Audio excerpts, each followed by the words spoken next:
All right, today we're breaking down a pretty intense hypothetical scenario, a conflict between the United States and Iran. Now, this is all based on a specific Fox News report, so we're going to stick directly to their analysis to understand the chain of events they laid out. Let's jump right in. So, here's our roadmap. We'll look at 5 key stages of this escalating situation, starting with an ultimatum, then a shocking missile launch, which suddenly puts Europe in the crosshairs. From there, we'll cover a chilling eye-for-an-eye threat. And finally, the report's conclusion, a call for regime change. Okay, so where does all this kick off? Well, according to the report, it starts with a very clear line drawn in the sand. We're talking a 48-hour ultimatum from the US to Iran, and it's all centered on one of the most important shipping lanes in the entire world. And whoa, the language here is intense, to say the least. This quote, which the segment attributes to President Trump, doesn't mess around. It's not a vague warning. It specifically names power plants and uses the word obliterate. That sets an incredibly aggressive tone right from the get-go. So why this one spot? What's the big deal with the Strait of Hormuz? Well, think of it as a vital artery for global oil. The report says it's basically been frozen because of Iranian threats, and that's what triggers this whole U.S. response. Its strategic importance, it just can't be overstated.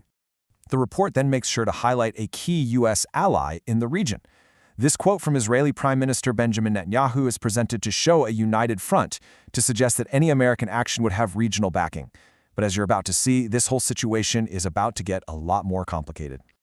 So the crisis, which the report calls Operation Epic Fury, is now in its 4th week. And just when you think you know the players on the board, something totally unexpected happens. A surprise missile launch reveals a capability that apparently changes the entire game. Let's walk through the timeline here. The operation's already happening. Then, over a weekend, 2 missiles are fired at a very distant military base. And this is the key takeaway, according to the report. This launch proved that Iran had been hiding the true range and power of its missile program. And the scale of this surprise is just massive. We're talking over 2,000 miles. That's the reported distance these missiles traveled. So according to the segment, hitting the base at Diego Garcia wasn't just an attack. It was a message. It was Iran demonstrating a long-range capability nobody knew they had. And just like that, this new ability completely redraws the map of the conflict. Suddenly, this is no longer a contained, regional issue in the Middle East. The threat now stretches directly into the heart of Europe. I mean, just look at this list. Rome, Paris, London, Berlin. All of these major European capitals are now considered to be within range. This is the moment the scenario transforms, right? It goes from a regional fight to a direct threat against NATO allies, and that raises the stakes immensely. And to really hammer this point home, we hear from another key voice from Israel. Former Prime Minister Naftali Bennett is quoted here, delivering a pretty direct warning. He's basically pleading with Europe to wake up to what he calls an Iranian nightmare. This segment then asks a really chilling question. Okay, if Iran now has this power, if they can reach that far, what's actually stopping them from trying to hit a city like Paris? And the answer they get from their expert, former USS Cole Commander Kirk Lippold, is just stark. It's 2 words. Absolutely nothing. That assessment is meant to convey this feeling of total vulnerability, of immediate danger for all of Europe. But the escalation described in the report, well, it doesn't stop with military threats.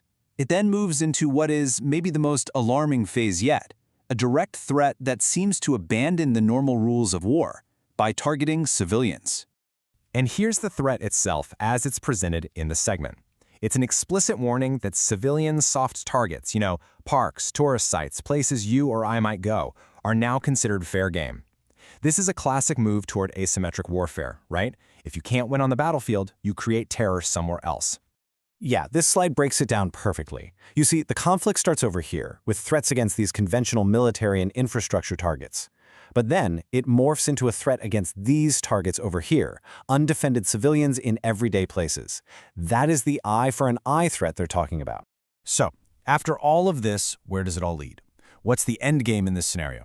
According to the experts featured in the segment, this whole series of escalations points toward one final, ultimate objective. An expert, Kirk Lippold, lays out the military strategy he says the U.S. is following. It's a pretty clear 3-phase plan. First, you deter the enemy. You try to stop them before they act. If that fails, you degrade their ability to fight. Then the final step? You completely eliminate the threat. And they are crystal clear about what eliminate the threat means. The expert states it means nothing less than the removal and, quote, destruction of the Iranian regime itself. In this view, that's the only way to make sure the threat is gone for good. So how do they justify such a drastic conclusion? Well, the rationale they provide is historical. The report frames this potential action as the culmination of 47 years of conflict, essentially holding the regime accountable for past actions, including the deaths of hundreds of Americans. And that leaves us with this final, really critical thought that the report itself brings up. The scenario presents a very clear step-by-step plan: deter, degrade, eliminate. But it also raises the fundamental question of war. Can you ever truly predict your enemy's reaction? That human element, that's the one variable that hangs over any strategic plan, no matter how detailed it is.